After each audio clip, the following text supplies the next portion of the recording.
ఇది గౌరవ మంత్రి గారు సార్ మేము మేనిఫెస్టోలో పెట్టింది చాలా సార్ మేము మేనిఫెస్టోలో పెట్టిన అంశానికి నేను గౌరవ సభ్యులను కోరుతా ఉన్నాను. మహేశ్వర్ రెడ్డి గారు బీజేపీ పార్టీ జాతీయ స్థాయిలో వారు ప్రధానమంత్రి ఉన్నారు. ఈరోజు మేము వారిని కోరుతా ఉన్నాము.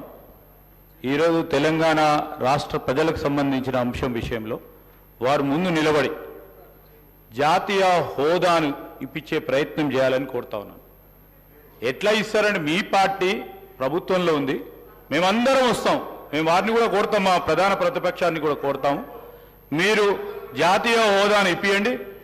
మేమందరం కూడా తెలంగాణ రాష్ట్ర ప్రజలకు సంబంధించిన ఈ అంశాన్ని నేను మా మహేశ్వర్ రెడ్డి గారు వారి బీజేపీ పార్టీ వారిని కూడా కోరుతా ఉన్నాం. అధ్యక్ష మహేశ్వర్ రెడ్డి గారు కానీ అధ్యక్ష ఎన్నిసార్లు ఇంటరప్షన్ కరెక్ట్ కాదు అధ్యక్ష. అయ్యా ఒక్క నిమిషం సార్, ఒక్క నిమిషం.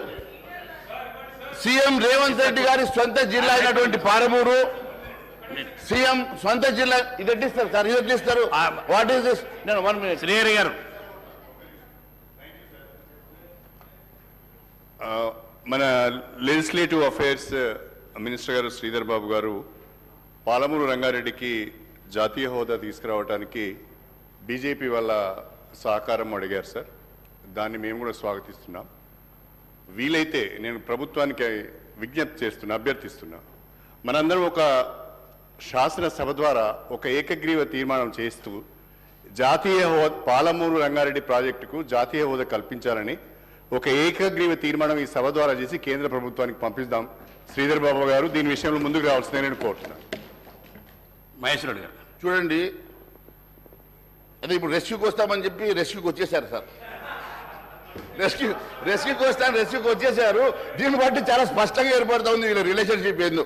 నేను ఒకటే అడుగుతా ఉన్నాను, గౌరవ ముఖ్యమంత్రి గారి సొంత జిల్లా పాలమూరు. అలాంటి సొంత జిల్లాలో కేవలం జాతీయ హోదా ఏ రకంగా వస్తుందో ఎంపీగా ఉన్నటువంటి రేవంత్ రెడ్డి గారికి, ఇరిగేషన్ మంత్రిగా ఉన్నటువంటి మా ఉత్తమ్ కుమార్ రెడ్డి గారికి బాగా తెలుసు.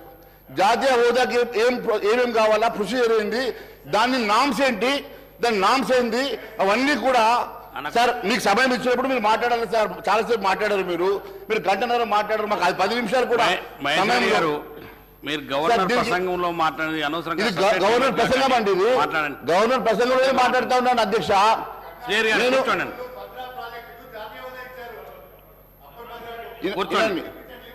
ఇప్పుడు ఒక జాతీయ హోదా రావాలంటే దానికి ఉన్నటువంటి నామ్స్ ఏంది, దానికి ఉన్నటువంటి ప్రొసీజర్ ఏందో గౌరవ ఎంపీగా ఉన్నటువంటి ముఖ్యమంత్రి గారికి కానీ ఉత్తమ్ కుమార్ రెడ్డి గారికి తెలుసు, ఇరిగేషన్ మంత్రిగా ఉన్నటువంటి వారు. మరి వారికి తెలియదా ప్రొసీజర్ ఏందో? దాన్ని మీరు కేవలం మా మీద పెట్టి ఎట్లా తప్పించుకోవడానికి ప్రయత్నం చేసినట్టుగా ఉంది తప్ప నిజంగా మీరు ఒక ప్రణాళిక ఏర్పాటు చేసుకొని ఎట్లా కంప్లీట్ చేస్తారని ఒక ముందు మాత్రం చెప్పడం లేదు. ఇది చాలా శోచనీయమది. సొంతగా మరి ముఖ్యమంత్రిగా జిల్లా సంగతిని తెలియజేస్తా ఉన్నాను. అన్నిటికన్నా